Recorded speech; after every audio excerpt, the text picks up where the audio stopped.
ఈ బెట్టింగ్ వ్యసనం అయిపోయిన తర్వాత జనాలకి డబ్బులు కావాల్సి వస్తాయి, ఉన్న డబ్బులన్నీ అయిపోయినాయి. సో వాళ్ళ బైకులను కూడా తీసుకుని కుదవబెట్టుకుని ఆ డబ్బుల్ని ఈ బెట్టింగ్ కోసం వాడడానికి వీళ్ళందరూ హెల్ప్ చేశారు. ఒక గ్యాంగ్ లా ఫామ్ అయ్యి దీంట్లో ముగ్గురు ముఖ్యంగా ఉన్నారు. గట్టడి గౌతమ్, దయాల్ సునీల్, తర్వాత జూజు రంజిత్ అని. వీళ్ళ మోడస్ ఆపరండి ఇదే అండి.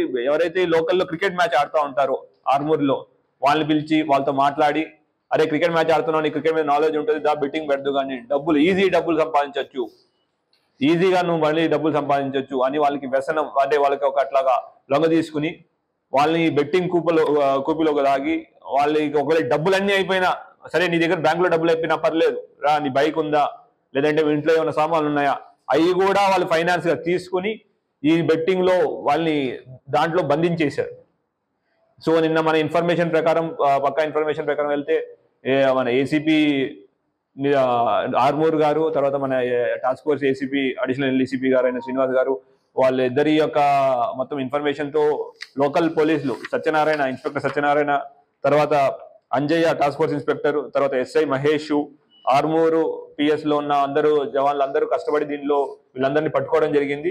ఇక్కడ నిన్న mobile phones 4 mobile phones seize చేశాం. దాంట్లో మంచి కంపెనీ వివో ఉన్నాయి, వన్ ప్లస్ ఉన్నాయి, పోకో ఉంది, లావా ఉంది. అట్లానే 34 వెహికల్స్, 34 టూ వీలర్స్ ఈ బెట్టింగ్ కోసం వీళ్ళందరూ కుదవబెట్టిన 34 టూ వీలర్స్ ని కూడా ఈ సునీల్ దగ్గర నుంచి మేము సీజ్ చేయడం జరిగింది.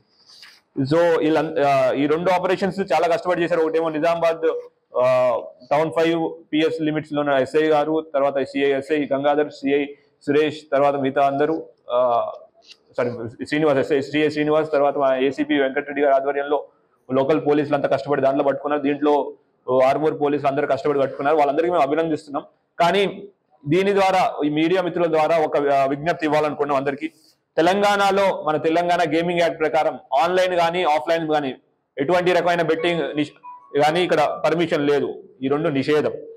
దీంట్లో ఎవరైనా బెట్టింగ్ పెట్టండి, డబ్బులు సంపాదించండి, ఈజీ మనీ రండి అని ఎవరైనా మీకు ప్రోద్బలం చేస్తుంటే వాళ్ళ మీద కూడా కేసులు అవుతాయి, గ్యారంటీ జరుగుతాయి. ఇట్లాంటి ప్రమోటర్స్ కానివ్వండి, లేదంటే ఎవరైతే రన్ చేస్తున్నారో వాళ్ళ మీద గ్యారంటీ కేసులు అవుతాయి, వాళ్ళు పట్టుకోవడం జరుగుతుంది. మీకు అందరికీ తెలుసు, గవర్నమెంట్ దీని మీద చాలా సీరియస్ గా ఉంది, తెలంగాణ పోలీస్ ఇంకా సీరియస్ గా ఉంది. ఆల్రెడీ ఒక ఎస్ఐటి, ఒక ఐజీ ర్యాంక్ ఆఫీసర్ నేతృత్వంలో ఎస్ఐటి కూడా ఒక ఫామ్ చేసింది, స్పెషల్ ఇన్వెస్టిగేషన్ టీమ్. ఇట్లానే మనం కూడా తెలంగాణలో మన నిజామాబాద్ లో స్పెసిఫిక్ గా ఇటువంటి బెట్టింగ్ రిలేటెడ్ యాప్స్ కానీ బెట్టింగ్ రిలేటెడ్ ఇష్యూస్ కానీ ఉంటే దాని మీద స్పెషల్ ఫోకస్ పెట్టాం.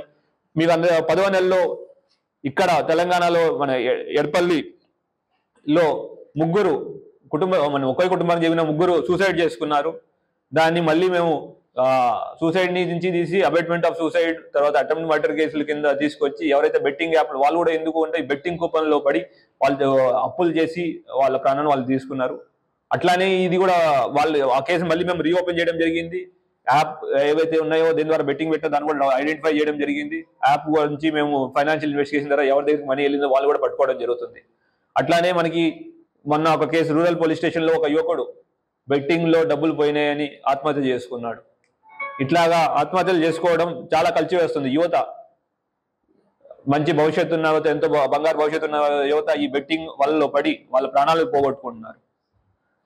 మనం యాజ్ సొసైటీ లేదంటే యాజ్ పోలీస్ మేము అందరికీ ఒక పిలుపునిస్తున్నాము. ఒకవేళ ఎవరైనా ఇటువంటి బెట్టింగ్ దాంట్లో ఉన్న బెట్టింగ్ ఒకవేళ వాళ్ళు ఎందుకు ఆత్మహత్య చేసుకున్నారని మేము స్టడీ చేస్తే ఏమైందంటే వాళ్ళకి ఇది అవమానం ఫీల్ అయ్యి, లేదంటే ఎవరైనా చిన్న చూపు చేస్తారని ఏదో ఒకటి ఆ భావన వల్ల వాళ్ళు ఆ ఎక్స్ట్రీమ్ స్టెప్స్ కి వెళ్తున్నారు. ప్లీజ్ పోలీస్కి ఇంటిమేట్ చేయండి. ఎటువంటి ఇందాక కేసుల్లో కూడా మేము ఎక్కడ ఎవరైతే విక్టిమ్స్ ఉన్నారో వాళ్ళ పేరు ఎక్కడ డిస్క్లోజ్ చేయట్లేదు. ఫర్ వెరీ మెయిన్ రీజన్ వాళ్ళ యొక్క ఐడెంటిటీని కాపాడాలి. వాళ్ళు బయటకు వచ్చి చెప్పినందుకు మేము వాళ్ళకి సహాయపడాలనే ఉద్దేశంతో వాళ్ళ ఐడెంటిటీని మేము ఎక్కడ రివీల్ చేయట్లేదు. అట్లానే ఎవరైనా ఈ బెట్టింగ్ కూపన్ లో పడిపోయి ఉన్నారు అనుకుంటే ప్లీజ్ మాకు ఇంటిమేషన్ ఇవ్వండి, లేదంటే మాకు పోలీసుని రీచ్ అవ్వండి. 1930 కానివ్వండి, డైల్ 100 కానివ్వండి, లేదంటే లోకల్ పోలీస్ స్టేషన్ కానీ రీచ్ అవ్వండి. మేము విల్ ప్రొటెక్ట్ యువర్ ఐడెంటిటీ. అట్లానే మిమ్మల్ని మోసం చేసి ఈ బెట్టింగ్ యాప్ లో వలలో లాగిన వాళ్ళని గ్యారంటీ వాళ్ళ మీద యాక్షన్ తీసుకోవడం జరుగుతుంది. అట్లానే తల్లిదండ్రులు కూడా విజ్ఞప్తి, మీ పిల్లలు ఎవరైనా ముభావంగా ఉన్నా కానీ, లేదంటే ఇంకెన్ని ప్రాబ్లమ్స్ లో ఏదో రకంగా వాళ్ళు బిహేవ్ చేస్తుంటే కూడా ప్లీజ్ పిల్లలతో మాట్లాడండి. ఏంటి ఇబ్బంది ఏందో కనుక్కోండి. ఒకవేళ ఇట్లాంటి బెట్టింగ్ భూతానికి కానీ లేదంటే బెట్టింగ్ అనే కాదండి, ఎటువంటి వ్యసనానిలోనైనా మీరు తెలుసుకుని మాకు ఇంటిమేషన్ మీరు తెలుసుకుని మీరు మాట్లాడితే పిల్లలు అటువంటి ఎక్స్ట్రీమ్ స్టెప్స్కి వెళ్ళరు. సో అది ఒక రిక్వెస్ట్.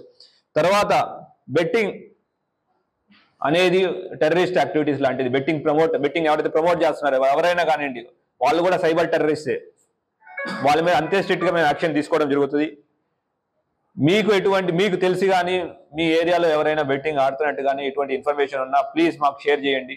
వాళ్ళ మీద స్ట్రిక్ట్ యాక్షన్ తీసుకోవడం జరుగుతుంది. మరిన్ని వీడియోస్ కోసం ఛానల్ ని సబ్స్క్రైబ్ చేయండి. లేటెస్ట్ అప్డేట్స్ కోసం వాట్సాప్ ఛానల్ ని ఫాలో అవ్వండి. ఆ లింక్ డిస్క్రిప్షన్ లో ఉంది.